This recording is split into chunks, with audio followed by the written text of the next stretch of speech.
اور ہم کیا کرتے ہیں؟ الحمدللہ کہتے ہیں کہ اللہ تیرا شکر ہے تو نے گویا مجھے ایک زندگی دی، ورنہ ہو سکتا تھا جو سانس بند ہوئی ہمیشہ کے لیے بند ہو سکتی تھی۔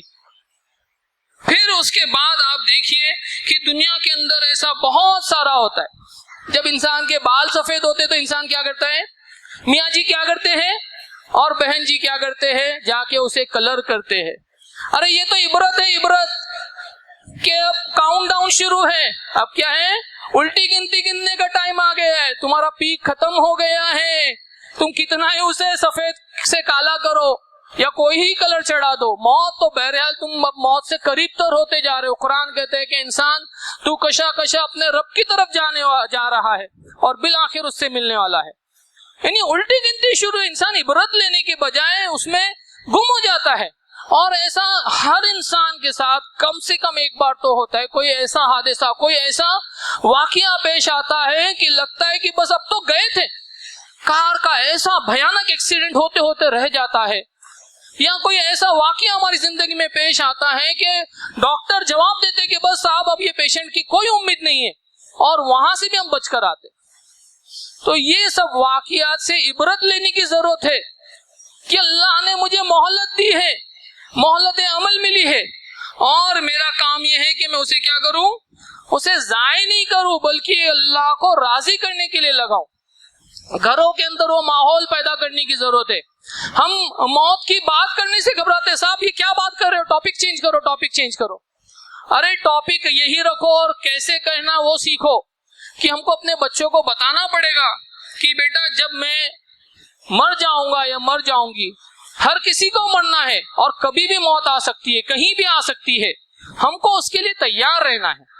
اس کی تیاری کے لیے آج ہم نے کیا کیا؟ رات میں بیٹھے اپنے گھر والوں کا جائزہ لے کہ ہم نے جو عمل آج کیے ہیں ہم کو یہ جنت سے کتنے قریب کرنے والے تھے، یا خدا نخواستہ جہنم سے کتنے قریب کرنے والے تھے۔ جب گھر میں چرچا ڈسکشن کا موضوع یہ ہوگا تو وہ فکر پیدا ہوگی۔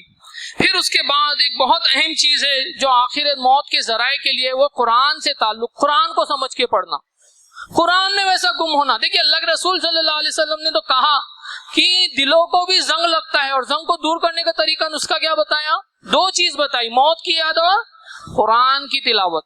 ہمارے ساتھ مسئلہ یہ ہوتا ہے کہ ہم تو قرآن کو سمجھتے ہی نہیں، اور جو شخص سمجھتا ہے اس کو لگتا ہے کہ وہ تو بہت بڑا کیا بن گیا صاحب، انٹلیکچوئل بن گیا، بہت علم والا انسان بن گیا، بڑا عالم دین بن گیا۔ ارے قرآن تو دلوں کی دنیا کو بدلنے کے لیے آیا ہے۔ کیا ہماری دلوں کی دنیا بدل رہی ہے؟ کیا ہمارے جذبات پر قرآن کا اثر ہو رہا ہے؟ آپ دیکھیے سیدنا عمر رضی اللہ تعالیٰ عنہ کے بارے میں آتا ہے کہ آپ قرآن کی تلاوت کر رہے ہیں، سورہ یاسین پڑھ رہے ہیں، سورہ یاسین کی 59ویں آیت پر آپ پہنچتے ہیں، وَامْتَازُوا أَيُّهَا الْمُجْرِمُونَ۔ قیامت میں اللہ تعالیٰ اعلان کریں گے کہ مجرم آج کے دن تم چھٹ کر الگ ہو جاؤ۔ حضرت عمر رضی اللہ تعالیٰ عنہ پر اس آیت کا یہ اثر ہوتا ہے کہ حضرت عمر رضی اللہ تعالیٰ عنہ بے ہوش ہو کے گر جاتے ہیں۔ لوگ جب آپ کو اٹھاتے پوچھتے ایسا کیا ہوا؟ کہاں جب میں یہ آیت پڑھ رہا تھا تو مجھے لگا کہ قیامت کا منظر تیار ہے، میں اللہ کے دربار میں کھڑا ہوں اور اللہ مجھ سے مخاطب ہے کہ اے عمر، اے مجرم عمر، آج تم چھٹ کر الگ ہو جاؤ۔ بتائیے ہمارے اوپر ایسے کتنا موقع ہوا کہ ہم نے قرآن کو پڑھا اور یہ سمجھا کہ یہ آیت مجھ سے مخاطب ہو رہی ہے۔ جب جہنمیوں کا ذکر آتا ہے، جب منافقوں کا ذکر آتا ہے تو ہم کو لگتا ہے یہ تو فلاں کے اوپر اپلائی ہوتی ہے، یہ تو فلاں صاحب کے لیے آیت ہے۔ یہ نہیں، اپنا جائزہ لیجئے، ہم کو اپنا جائزہ لینا پڑے گا کہ کہیں یہ ہم سے تو نہیں کہہ رہی کہ اے مجرم، اے منافق، اور ہم کو اپنی اصلاح کرنی پڑے گی۔ آپ دیکھیے مومن کے بارے میں اور کافر کا جو فرق حدیث میں آتا ہے کہ بخاری کی حدیث ہے کہ جب مومن کا انتقال ہوتا ہے، اس کی جب قبر لٹائی ہوئی ہوتی ہے، جنازہ جو تیار ہوتا ہے، تو وہ مارے خوشی کہتا ہے کہ جلدی کرو جلدی کرو۔ لوگ نہیں سنتے، لیکن حدیث کے یہ الفاظ ہے۔ اور کافر کے بارے میں یہ آتا ہے کہ وہ کہتا ہے یہ مجھے کہاں لے کر جا رہے ہو، ایسا غضب مت کرو، مجھے یہاں سے مت لے جاؤ۔ اور مومن کے بارے میں تو یہ آتا ہے کہ حضرت بلال رضی اللہ تعالیٰ عنہ کا جب موت کا وقت تھا تو ان کی بیوی کہنے لگی کہ ہائے کتنا بڑا صدمہ، کتنا بڑا افسوس کی بات ہے۔ حضرت بلال کہنے لگے کہ ہو کتنی بڑی خوشی کی بات ہے، اب وہ وقت آ رہا ہے نا کہ میں اپنے پروردگار سے ملنے جا رہا ہوں۔ یہ جو دنیا موت جو ہے یہ کیا کرے گی؟ اس پردے کو ہٹائے گی. حضرت عثمان رضی اللہ تعالیٰ عنہ کے بارے میں آتا ہے جس دن آپ کی شہادت ہوئی آپ روزے سے تھے, آپ عصر کے بعد قرآن پڑھ رہے تھے, آپ کو اللہ تعالیٰ نے خواب میں دکھایا. کیا دکھایا؟ اللہ کے رسول صلی اللہ علیہ وسلم ہے, حضرت عمر اور ابو بکر ہے, اور کیا کہہ رہے ہیں کہ اے عثمان آج تم ہمارے ساتھ افطار کرو گے. تو مومن کی یہ کیفیت ہوتی ہے بھائیو, مومن کی یہ کیفیت ہوتی ہے.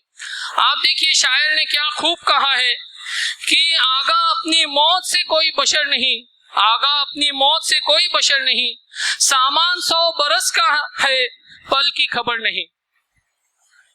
بھائیوں اور بہنوں, اس وقت جاگنے کا کوئی فائدہ نہیں جب موت اچانک آئے گی.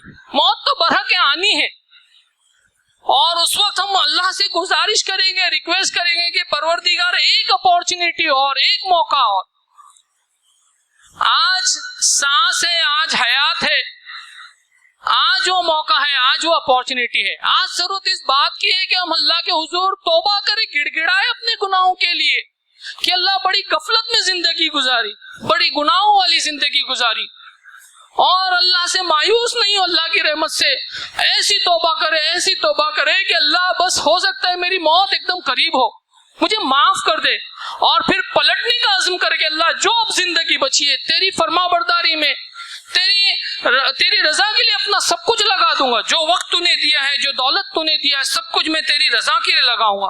عزم کیجیے کہ اس کے دین کا علم ہم حاصل کریں گے, گناہوں سے بچیں گے, عبادت کریں گے, اور اللہ نے جتنی طاقت استطاعت دی ہے بندوں کی خدمت کریں گے, اس کے دین کی دعوت کو پھیلائیں گے.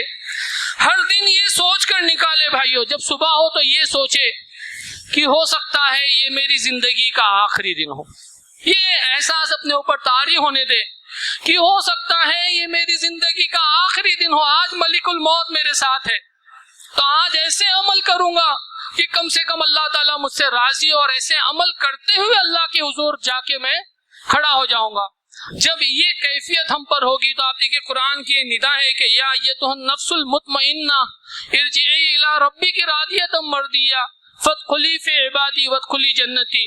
کہ نفس مطمئنہ, او دا سیٹسفائیڈ سول, اللہ تعالیٰ کیا ہے وہاں پہ ندا ہوگی کہ راضی ہو جا اللہ سے, اور اللہ بھی تم سے راضی, اور اللہ تعالیٰ کہیں گے کہ شامل ہو جا میرے نیک بندوں میں اور داخل ہو جا میری جنت میں. انشاءاللہ ہمارے لیے بھی موت کے وقت اللہ تعالیٰ ایسے فرشتوں کو نازل کرے گا جو ہم پر سلام بھیجیں گے. اگر ہم نے اپنی زندگی کی آج اصلاح کی, آج توبہ کی, آج پلٹے, تو انشاءاللہ موت کے وقت ہم کو بھی وہ ایک خوشی ہوگی کہ ہم اپنے پروردگار سے ملنے والے ہیں, اور انشاءاللہ جنت الفردوس ہمارا ٹھکانہ ہوگا. اللہ تعالیٰ سب سے پہلے مجھے اور آپ سب کو عمل کرنے کی توفیق عطا فرمائے. آمین. وآخر دعوانا الحمدللہ رب العالمین.